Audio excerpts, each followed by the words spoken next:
beautiful and amazing subscribers. You guys are welcome again. Net don't come out too. He don't talk another one wey scatter the internet too. See wetin net come out come talk 1 hour ago. He say these videos show Sammy, Regina's brother, repeatedly coming to my home and harassing my children and domestic staff, especially whenever I was not around. His visits were often aggressive and disruptive.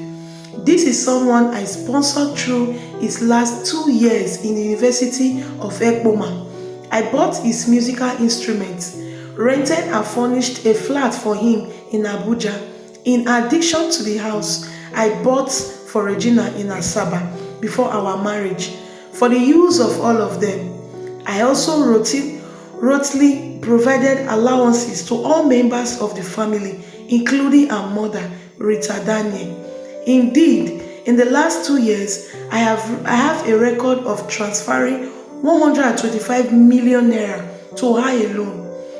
When Regina started her rehabilitation, there was a clear instruction by the doctors to strictly restrict people, especially her enablers, from having access to her. The therapy was arranged, but I noticed troubling changes in her behavior linked to her dependence on certain illegal substances, including going for 48 hours without sleeping and eating every 2 hours.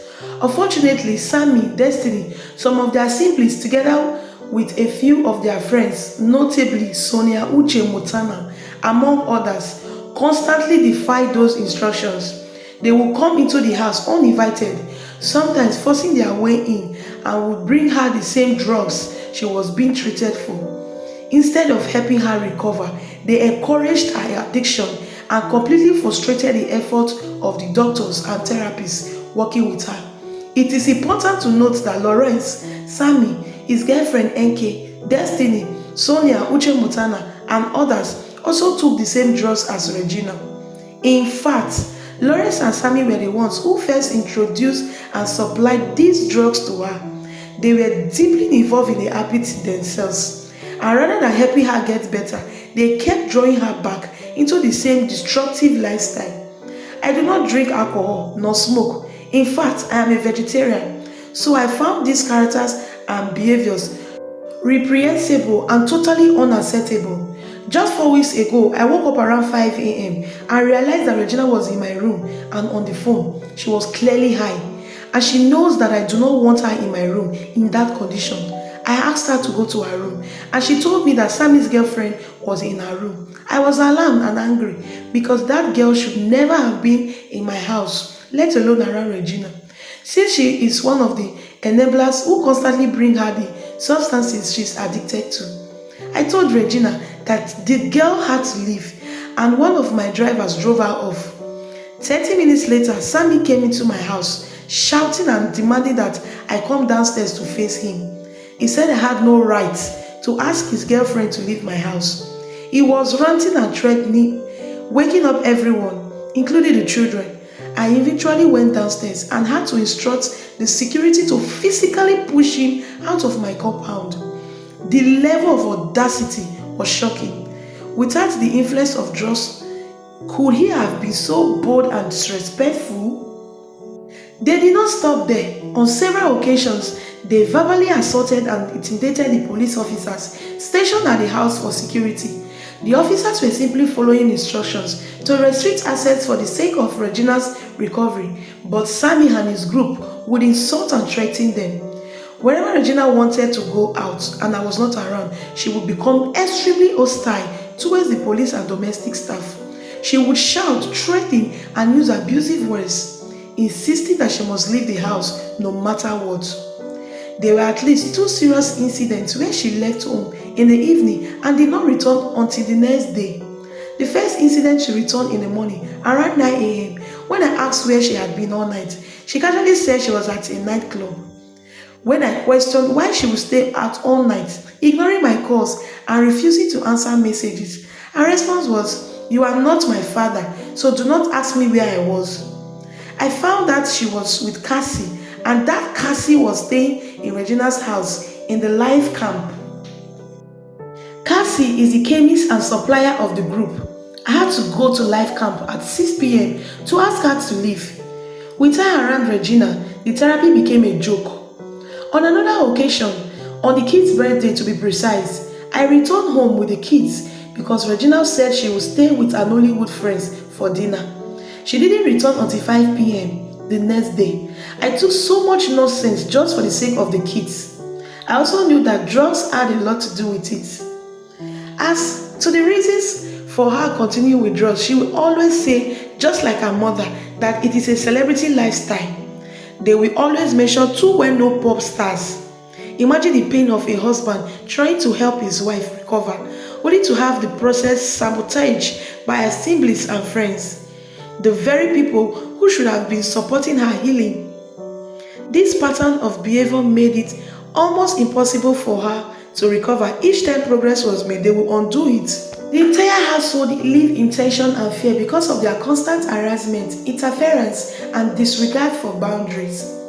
It will be interesting to know our reasons for the violent behavior in the house the day that Sammy and her other siblings came and attacked my staff and security, taking Regina away after doing a video which they posted the next day. Why did they do that video? Why did they post it? They simply planned and orchestrated a script all in my absence, regardless of the fact that my kids were there. They took away many things from my house, including one of my phones, money, and many other items. Everything that happened that day was in my house. In my absence, nobody was beaten and nobody could have contemplated that. It is bluntly false to say that I sent thugs to beat Regina in another house. The video that went viral was filmed entirely in front of my house by Regina's sister and her friend. It was pure Nollywood scenario in front of my property and in my absence. Sammy should have a life of his own outside of Regina and focus on building his career independently. When his brother Lawrence went to London a couple of years ago to do his master's degree, I personally sponsored him with $70,000 for tuition and upkeep. I sent him abroad partly to help him escape the toxic environment of drug exposure and bad influence around them at the time. Out of fairness, I offered Sammy the same opportunity, but he declined, insisting he wanted to remain in Nigeria to pursue his music career. Unfortunately, he has since been arrested several times by both the police and the EFCC. His behavior has become increasingly violent and unstable. What he needs now is total rehabilitation and professional guidance, otherwise his aggression and self-destructive tendencies will only worsen. I know they that one. Oh, attacker. I know they that. Don't do what you want to. Don't come up here. Who is the person driving the car? I see they explain, give the policeman, say no, she's not going anywhere. No, who is he? I said that she's going like this. You explain it to him. Who calls him? You are trying, don't worry. No, you are doing for your level. I know that's what you have to do for your level. Who goes in for she to explain where she want to go for policeman? You are good. What be that? You are a very good boy. Don't worry. You attempt that thing again to display what I go display for you. And I go feel that.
Sammy, don't do now. You don't even know me today. Now what for you? You don't know why I see you. When waiting happen now.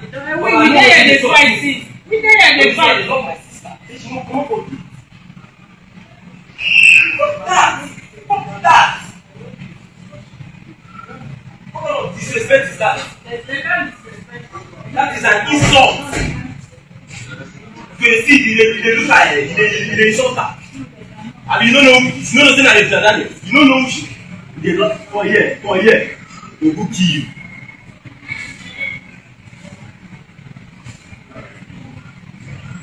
Let's go.